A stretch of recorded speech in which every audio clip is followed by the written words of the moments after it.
Nature is made possible by public television stations, your gas company and America's gas industry, supplying natural gas across this land of ours, providing gas energy to fuel industry, warm homes, heat water and cook meals for over 160 million people from coast to coast.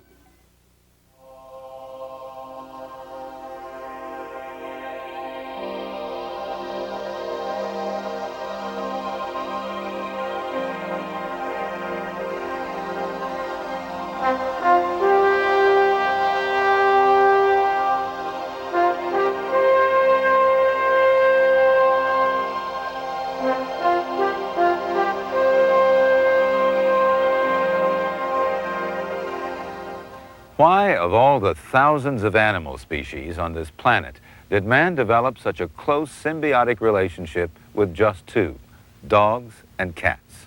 Hi, I'm George Page for Nature.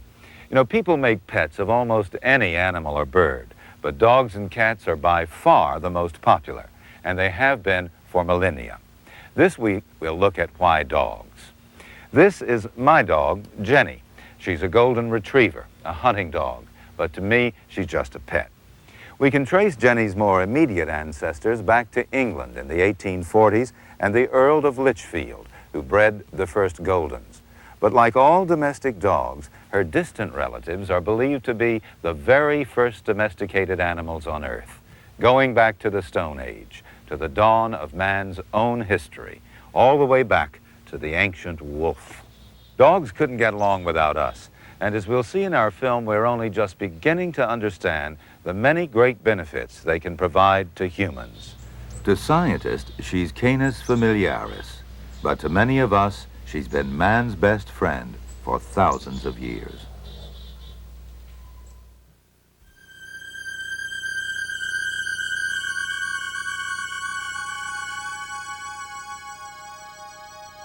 If you were a visitor from outer space, you'd be struck by the fact that one species of animal has used its machines and power to dominate all the rest.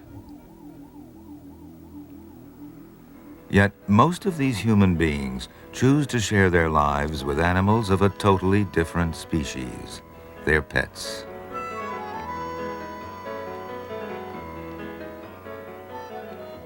They especially like to tie themselves to their dogs.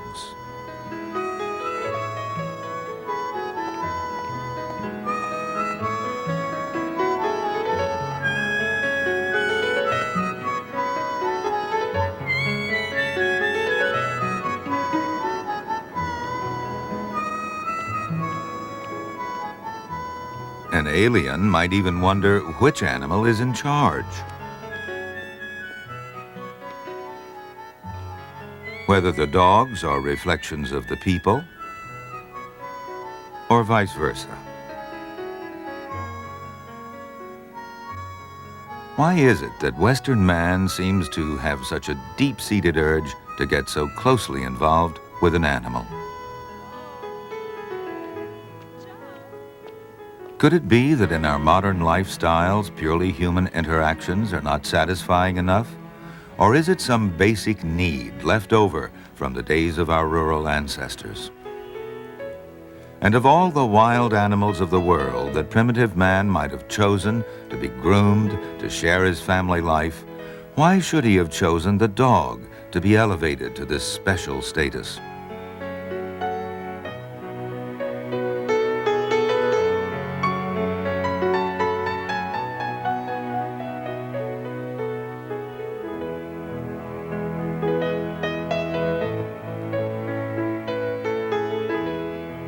There are about 57 million dogs in the United States. About 1 out of every 3 houses you pass is home for a dog. It's by far America's most favored animal. And if you travel to the ends of the earth, you'd find the same thing.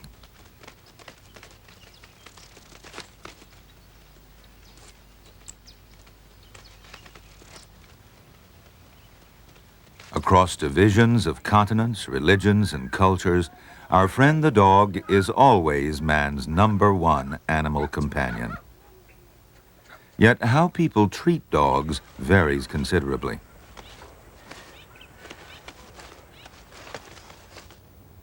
Many Americans seem to treat their pets just like babies.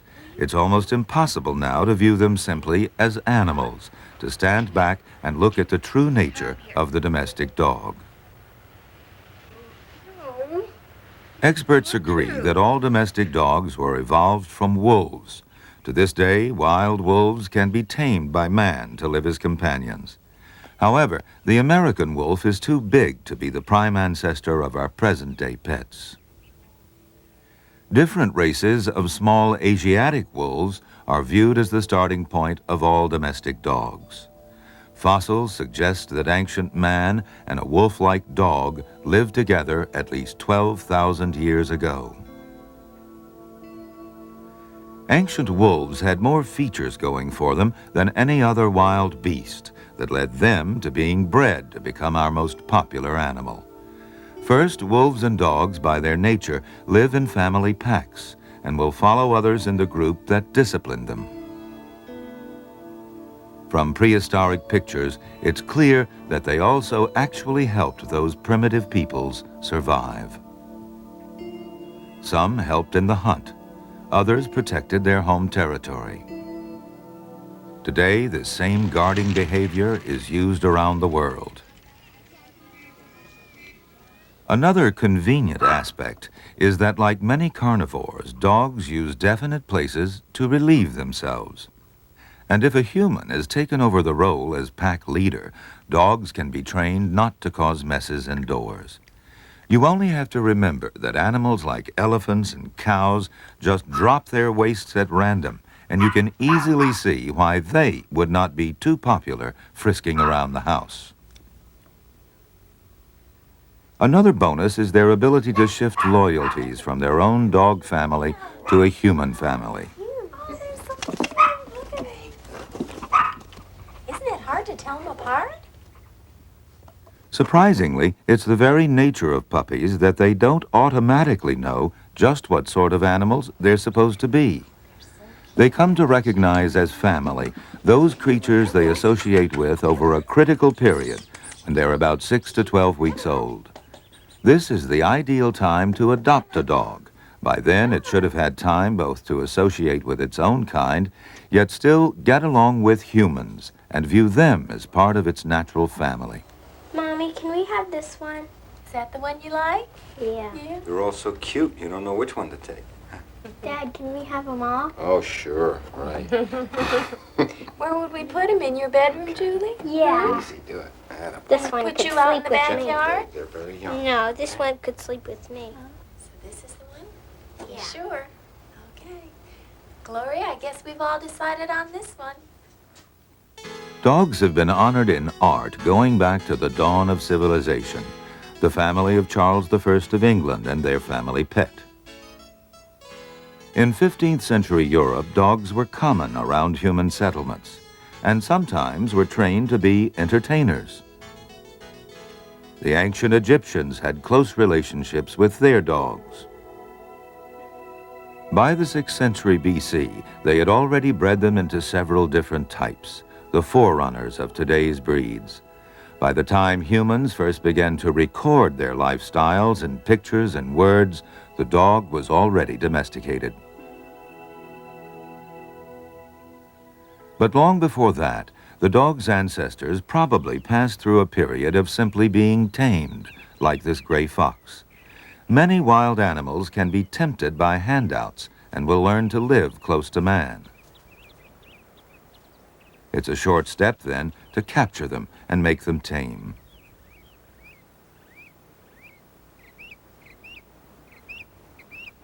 But a tamed wild animal is not the same as a domesticated one. Domestication only came about when humans began to control the breeding of the animals they kept. The arrival of Missy, a particularly important pet, a female Yorkie ready to mate. Oh, hi, Tony. Hi, Gloria. How's our little girl tonight? Oh, she's fine. Oh, lunch is all ready. Come on in and sit down. If in your mind you could transpose this scene back about 6,000 years, you would see the basis of how different types of dogs were molded. You want to give Macho a kiss, Missy? You want to kiss your little bride? Huh? By choosing which animals mated together, humans took over from nature and began to select particular features of temperament and build that they wanted to see in their animals. Like that for a minute. I'll be right back. Natural selection no longer determined what survived and what styles of dogs were associated with man. Tony, I'll take Missy. You hang on to Macho. And I'll take Missy and I'll get her ready down here. All right, we'll get her stacked. Okay, come on, sweetie. Good girl. Well, that's a good girl. Good girl. Here we go. Okay, Tony, I think she's ready now. You can put Macho down. Most people are surprised at how dogs actually mate. Get the girlie. Just as in wolves, the male only mounts on the back of the female briefly until he has made a secure contact or tie. When this is achieved, the male partially dismounts to allow both animals to stand end to end, but still united. This is the stage at which actual fertilization takes place.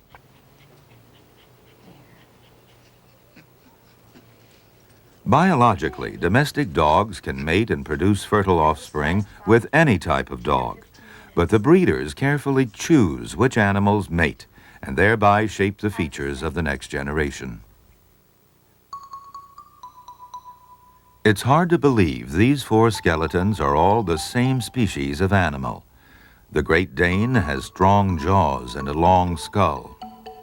The Basset Hound has a similar muzzle. About half the skull extends in front of the eyes. This Boston Terrier has a nose region that is much shorter. It has the domed skull you'd expect of a puppy. The Chihuahua is almost lost below the Great Dane. It's been bred to have rounded proportions, rather like a human baby, a flat face, big brain case, and large eyes. A Chihuahua and a Bulldog, two of the extremes of man's creations. To breeders, they are a delight. To those who see beauty in the survival-efficient shapes of wild animals, these may seem a bizarre distortion of nature's intentions. If you care to survey the scene of what mankind has produced, you have only to visit a local dog show.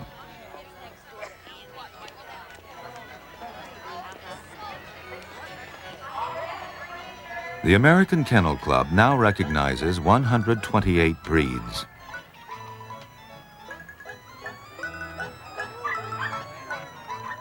Originally, red setters were bred for hunting. At a dog show, they're put through their paces mainly to display their looks. The Pekingese was bred as an ornamental companion, ideal to be carried around and fussed over. This breed is a typical example of an adult dog bred with all possible puppy-like features. In contrast, the Siberian Husky retains many more wolf-like features. Originally, they were bred to pull heavy loads. The Bedlington Terrier has been bred for its looks, a wolf in sheep's clothing. Contrary to its woolly appearance, it can be a fierce dog. It's related to the Bull Terrier, another powerful breed built for guarding.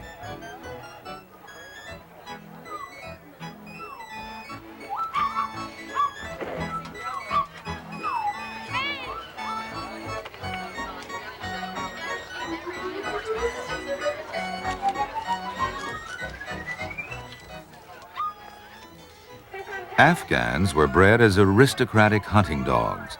They have excellent eyesight and the long legs of a runner.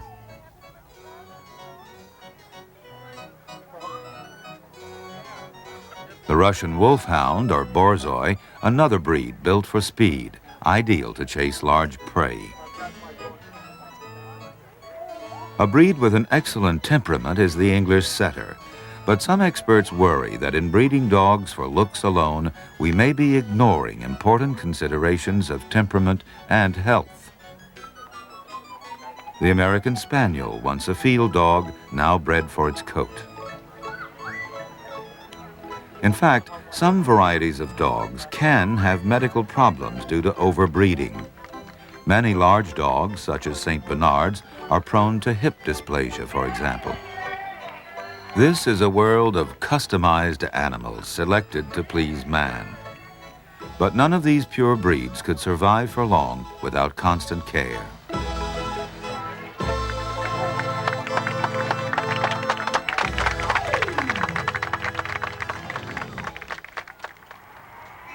This is where you'd find the dogs that would get first prize for being best able to survive on their own.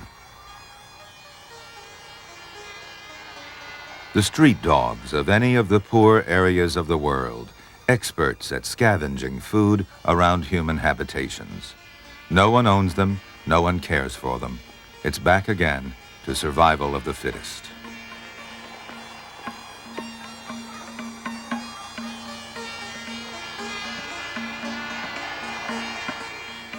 You won't find the flattened noses, extreme proportions, and long coats of the show ring here. And what's remarkable about all these dogs is that all over the world they resemble one another and have a similar lifestyle. All freely interbreeding street dogs weigh about 30 pounds, have a pointed nose, a twisty tail, and short fur. Like wolves, these Indian dogs hardly ever bark and produce puppies only during one limited breeding season each year. In America, however, most dog owners choose purebred animals and then soon give up thinking of them as animals at all. Hey. We talk to them as if they understand all our thoughts and words, a Western attitude toward our pets, though there's little scientific evidence that most of our words mean anything to them. Come here. What you doing? Good boy. Mitchell. Mitchell.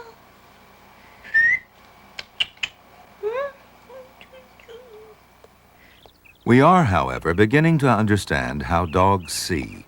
The truth is that animals and people live in very different worlds. Man sees from his higher angle and in color. Our eyes capture a view of about 120 degrees. The dog's angle of vision is about twice as wide as man's, and most studies indicate that it's also colorblind. Its view of the world is based on a vantage point a foot off the ground, which tends to whiz by.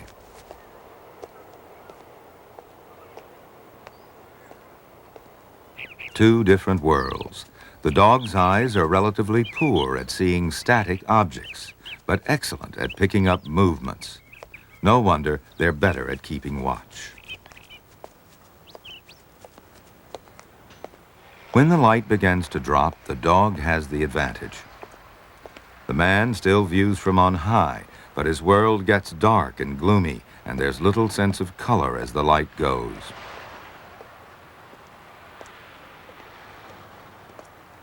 But our twilight looks to the dog as if it's still the middle of the day. The dog's eyes have many more light sensors for black and white vision. They also have special reflectors in the back of each eye, which add to their light-gathering powers. These are what make dogs' eyes glow in car headlights.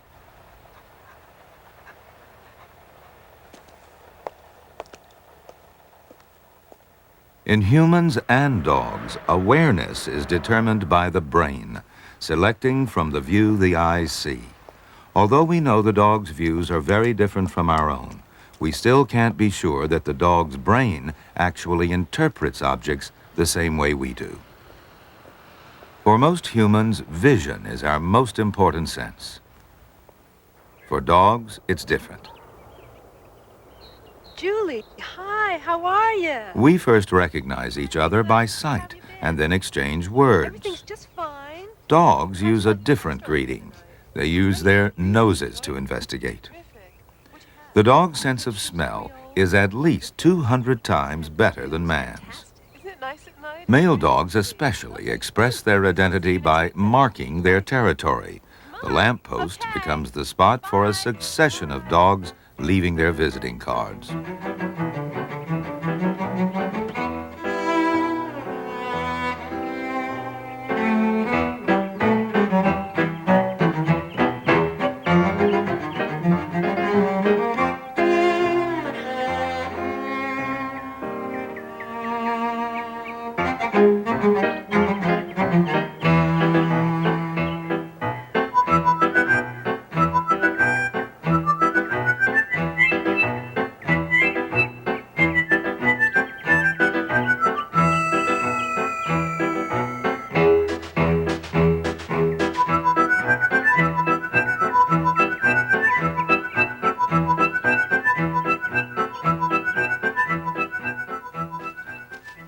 The dog's hearing is also much better than humans. Come here, girl. Timba. Timba. The detection of low frequencies is about the same for man and dog. You ready? But the dog can hear high notes that humans simply cannot detect, presumably an adaptation that helped our dog's ancestors hunt prey like mice and shrews. A dog's ears can move independently to catch and focus sound. Every owner knows that their dog has an acute sense of hearing, but sometimes they prefer not to use it. Come on, Timba. Come on. Let's go.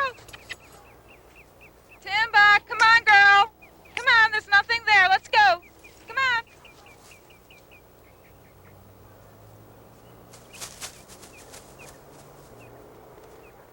We can easily recognize our dog's body postures if we take the trouble to look. Not surprisingly, other dogs can too. All dogs give elaborate and subtle signals to each other as a form of communication.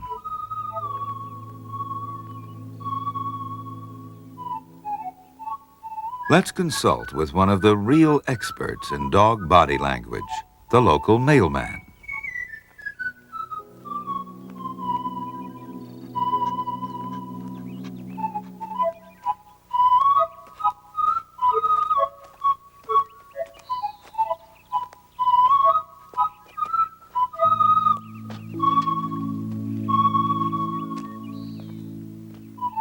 This old dog seems to retain a clear sense of territory and tags along until the daily intruder moves out of its range.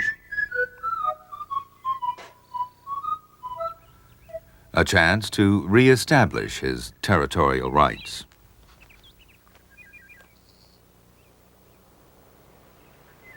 Some dogs have been so well domesticated that they allow intruders to walk across their territory and hardly turn a hair.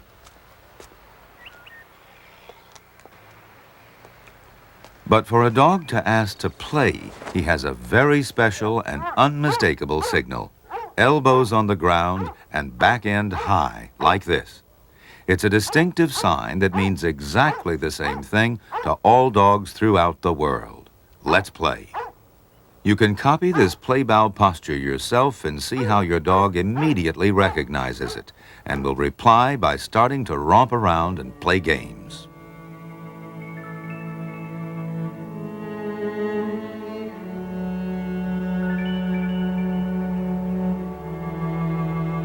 Most house dogs still retain a strong sense of territory, though in the modern world it can be a little restrained.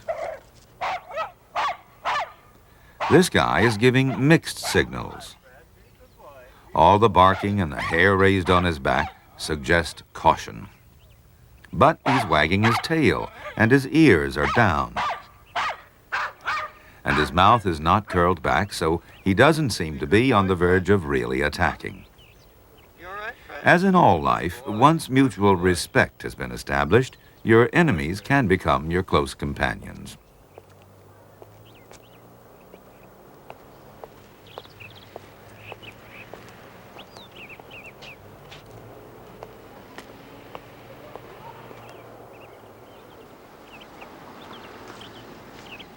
Hey, Pepper, here comes lunch.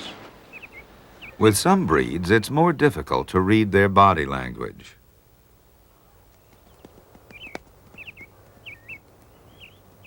But their territorial instincts still show themselves in endearing ways.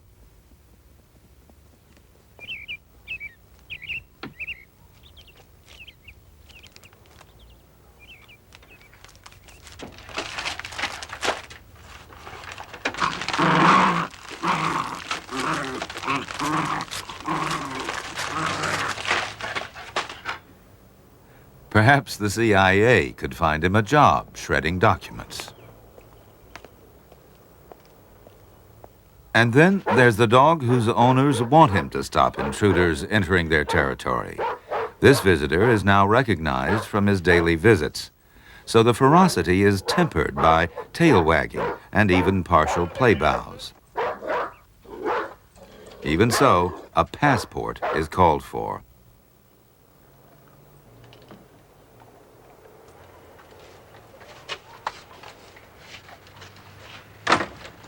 Finn. We go through this every day, boy. Who's kidding who, huh?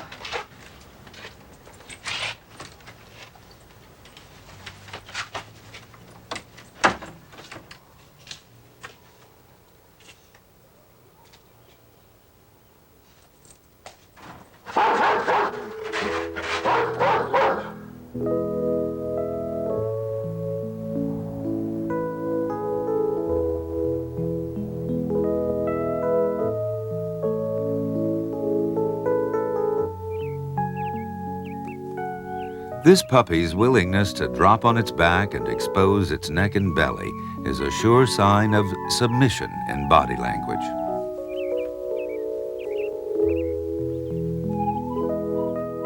The gentle play biting is typical of puppies at an age when they're beginning to test their strength against litter mates.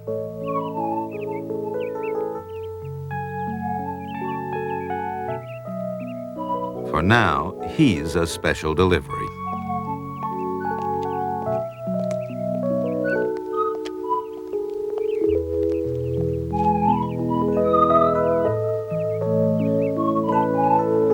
Hi, Mrs. Bill. I've got a special delivery for you here. That's okay. Take care now. Bye-bye.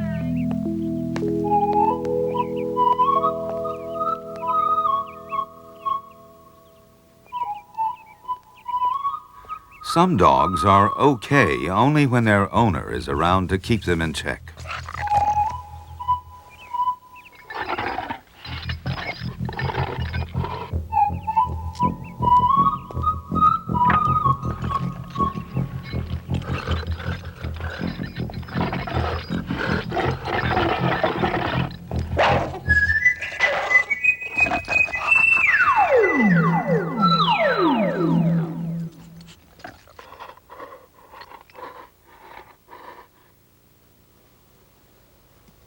We've grown so sentimental over dogs that we rarely bother to notice just how good they are at carrying out their lives as animals. How they drink is a skill we cannot copy. They can fold their tongue back to make a cup.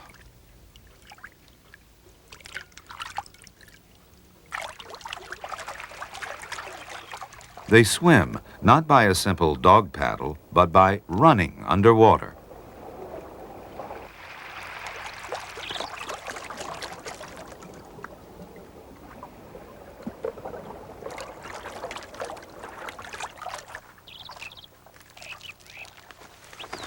And to dry themselves, they need to have loose skin, which can be shaken in different directions at the same time to keep them from losing their balance and falling over.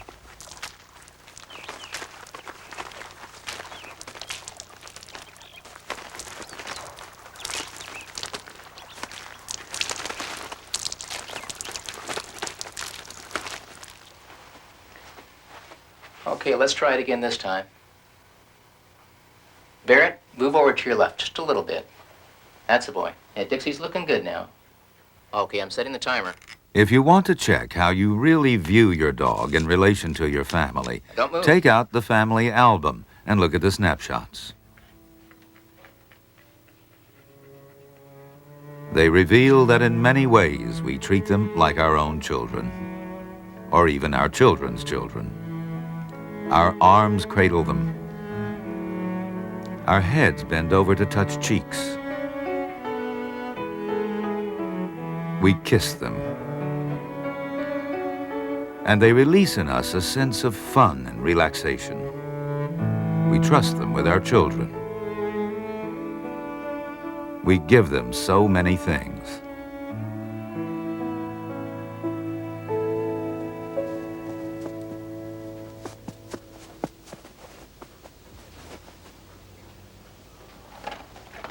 Many folks are happy to share their food with their dogs. Others would protest the hygiene aspect of these relationships, but you have to accept what actually goes on.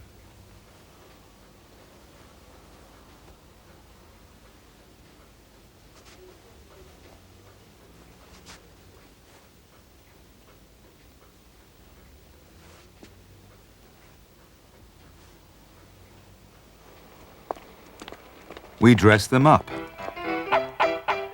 We even celebrate their birthdays.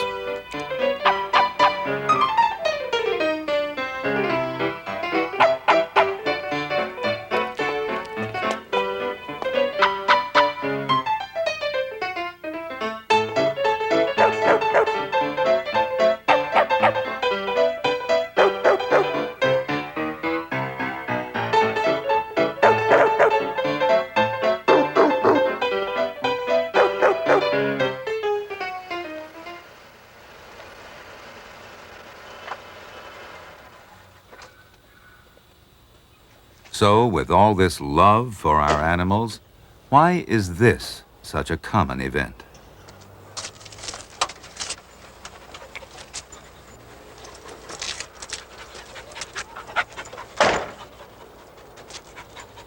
Every year, more than 7 million dogs, 1/8 of all those in America, are handed over to dog shelters. About 70% of them never come out alive. Hi. Hi. Is this where you drop the dogs off? Yes, it is. I'd like to drop mine off. Is that your dog, sir? Yes. The reason you're turning the dog into this for? I can't take care of him anymore. He's too much to get. Would you sign this for me, sir? Okay. I can't guarantee a placement for your dog. Can I take the dog, sir? Yeah. Thank you. Come on. Thank you.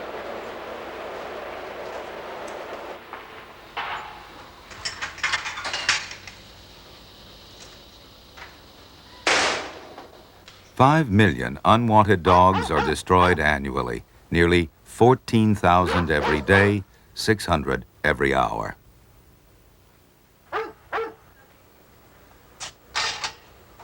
These facts would suggest that in reality, Americans don't like dogs. They do like puppies. Mommy, it says it has puppies. Yeah, do you think they have some we'd like? Yeah. Yeah, you want to go in and see? Yeah. Let's go, let's go. Yeah. Let's see what they have. Okay. Come on. Now you go. You go. And in many cases, they're an impulse buy. Christmas and Easter are especially bad time for pets. Many are bought as presents to symbolize the loving feelings of the giver, whereas the recipient may have little tolerance for the animal once puppyhood is over. How are you? Hi. Did you come to see puppies today? We're hoping to get a puppy, but we don't know just which one would do for us. Which You like that one? Do you like this one? Laura likes the one up there, and Ann likes that one. Do you think we can look at one and see what it's like? We don't know about feeding and... You want to see that one up there? Well, why don't we bring one out and then we'll talk about feeding them and how to look after them. Does that sound good? Okay, you want that one? What they need to eat and everything? We'll get that one, okay? Does that sound good? But as youngsters, they all look so appealing. Their flat, round faces and turned down ears make them look cute. This is a chow chow. A chow chow? Oh, he's so He's fuzzy. going to be a lot bigger than the other puppy. Unless you know what you're letting yourself into, it can become total confusion. 60 pounds. Oh, that's big. That's big. A dog like that will go around well. Sit down over here. It's all too easy to take on a puppy without realizing just what responsibilities are involved. Let's go. We'll go see if we can find out a good time to go to the library. Okay? It's best to find out first how big they will grow, how much exercise each breed needs, and whether they are good with children. A few library books and some time to think are the best recipe for making a wise family choice. When everyone is committed to the decision and understands that they're taking on a responsibility for 10 to 15 years, then is the time to adopt a dog. These golden retrievers are 8 weeks old, an ideal time to become part of a new family.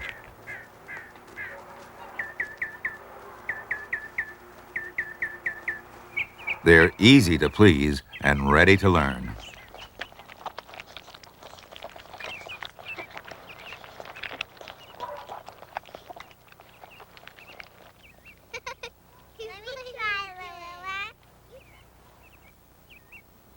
A dog can teach children many things, not the least a greater sensitivity to all nonverbal communication, a skill not taught in schools.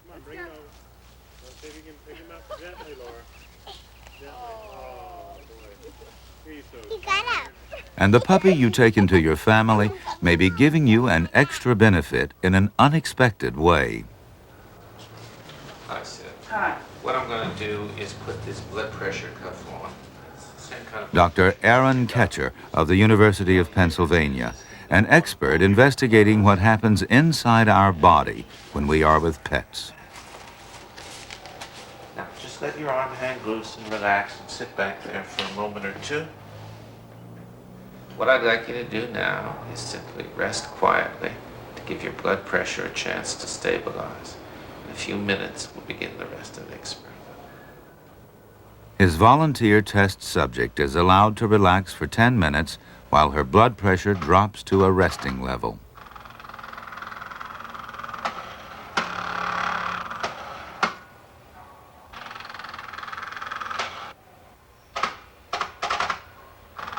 The top figure is more interesting to watch for our purposes.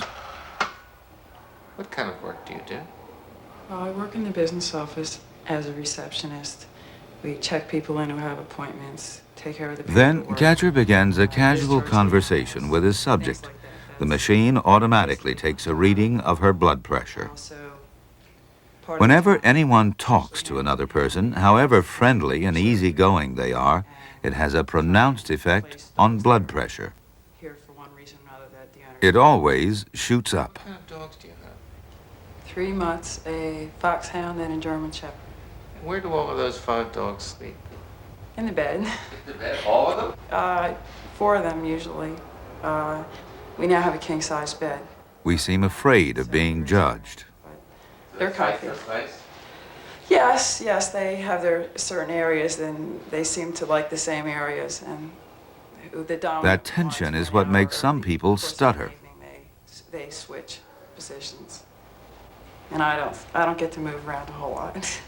What I'm going to do now is get your dog and bring him in, and I want you to talk to him, pet him, just the way you would at home. Is that okay? Sure. Good, I'm going to get him now. When pet owners are reunited with their dogs, you can see any tension in the muscles of the face disappear. See how ugly your teeth are. They're very ugly. Breath. After a time of petting and talking, the blood pressure often drops to a level below the resting stage. The relaxation experienced with pets can be just as great as that obtained by hypnosis or meditation. Surprisingly, stutterers don't stutter when they talk to a dog. If dogs actually have such a positive benefit on our health and feelings, you might imagine it would be the same in any culture. But in the Arab world, dogs are viewed as filthy animals and given no affection. According to Islamic belief, if you break convention and keep a pet dog, it means a deduction from your stock of a lifetime's good deeds, the passport you need to move into the next life.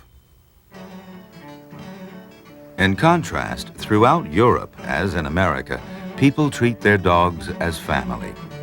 Here in Venice, dogs are so much a part of Italian society that they're governed by special laws.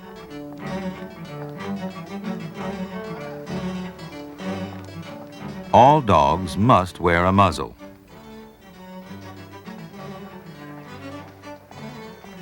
But the law doesn't specify how they wear it.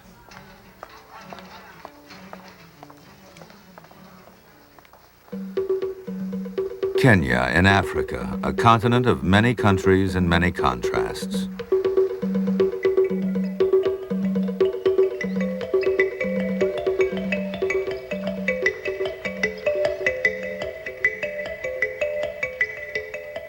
Dogs in Africa often have an owner, but are not really treated as a close family pet.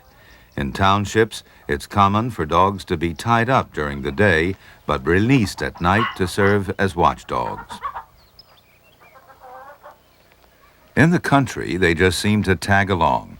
The people did not control their dogs' breeding, and so the animals have the typical mongrel appearance common the world over.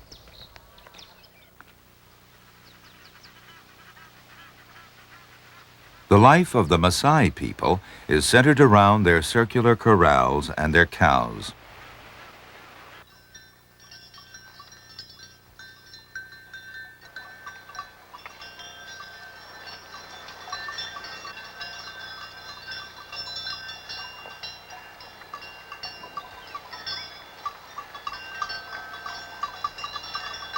These animals provide the basis of all the Maasai need.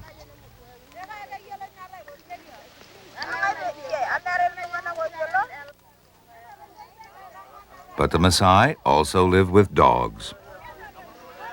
They use them to protect their homes and cattle.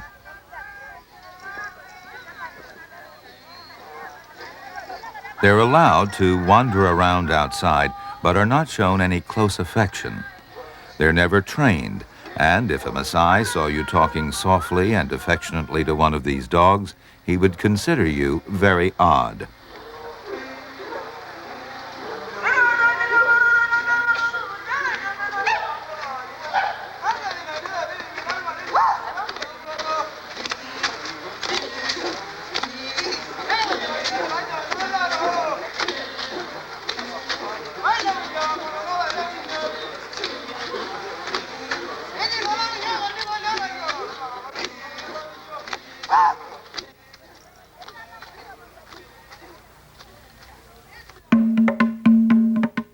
Bombay, the gateway to India.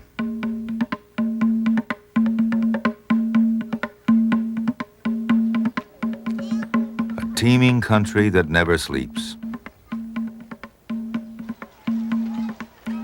Many of the people are poor, and life goes on much as it used to a century ago.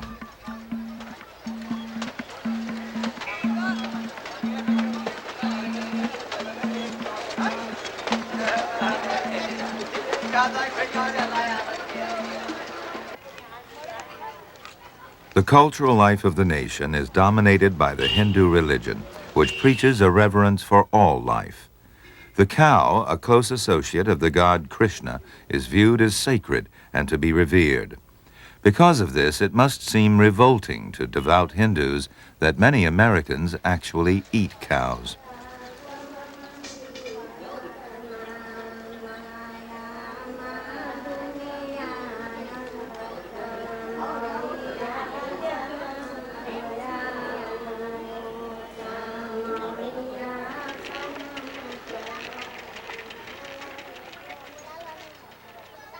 Many of the poor people have a dog, give it a name, and share with it their meager resources.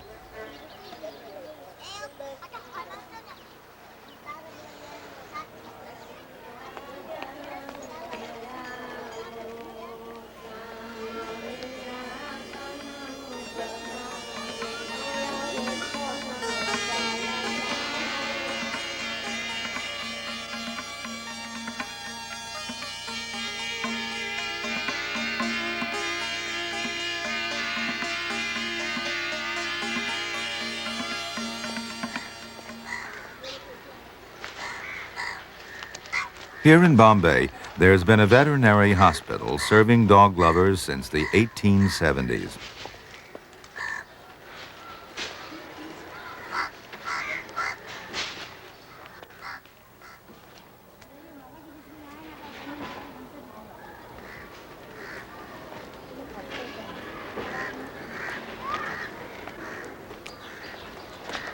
They also treat all animals, whether they want to be treated or not.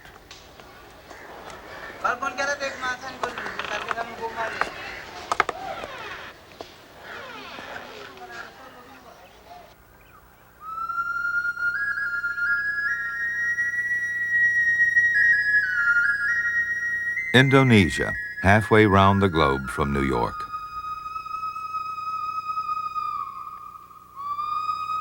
A group of islands with people of many different beliefs and lifestyles.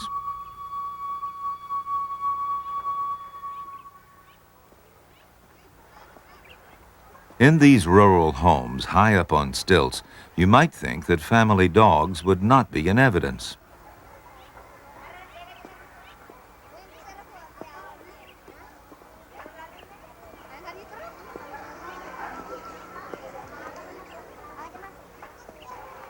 But you'd be wrong.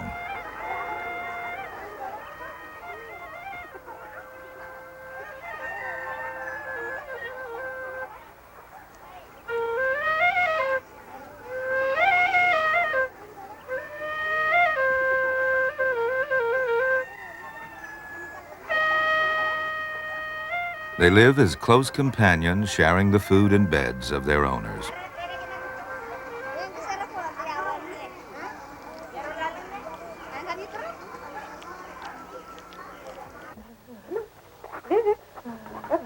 We humans have much to gain from the companionship of a dog. The realization that dogs can help us to relax and bring us out of ourselves has led to them being used as a form of therapy in centers for senior citizens and other institutions. A specific physical change you can see happening right behind me right now is it's a gentleman petting one of the dogs. His hands were contracted. Physically, he was having trouble feeding himself. He was having trouble writing. He now uses a typewriter. He typed up some prayers for our communion service this morning and showed them to me. You can see how well his hands move as he pets the dog. This was a gentleman who had resisted physical therapy. This is his physical therapy. The loyalty and intelligence of dogs lets them take on roles that are nothing short of wonderful. This dog guide is being taught always to walk out in front of its companions, whatever the obstacles. Good girl. Okay, good. Good girl.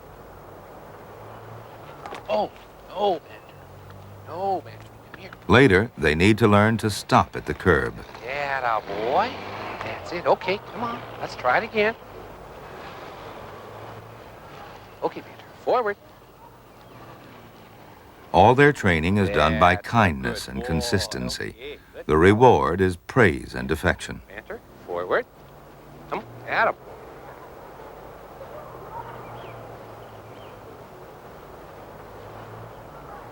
That's it. Good. Atta good boy. Okay. Forward. Because the dog's eye sees at such a low-angle view, it has to learn to avoid taking a blind person into obstacles that are over its head. Let's try it again. Okay, man. Forward. Come on. Atta boy. That's it. Come on. Hop up. Come on, Mandarin. Atta boy. Come on. Come up there. Atta boy. Good. Again, the reward is love. There you go. Attaboy. Finally, having taught this student dog all the basics, the trainers need to teach it the most difficult lesson of all. The dog must use its intelligence and disobey when to go forward would put the blind person in danger. Go forward. Good boy. Attaboy. Easy. Nice controlled walk. The level of trust is eloquent testimony to the value that we place on our dogs. Attaboy. Okay, why don't we stop and really praise They can provide an opening to another world, not just for blind people, but for us all. That was just terrific.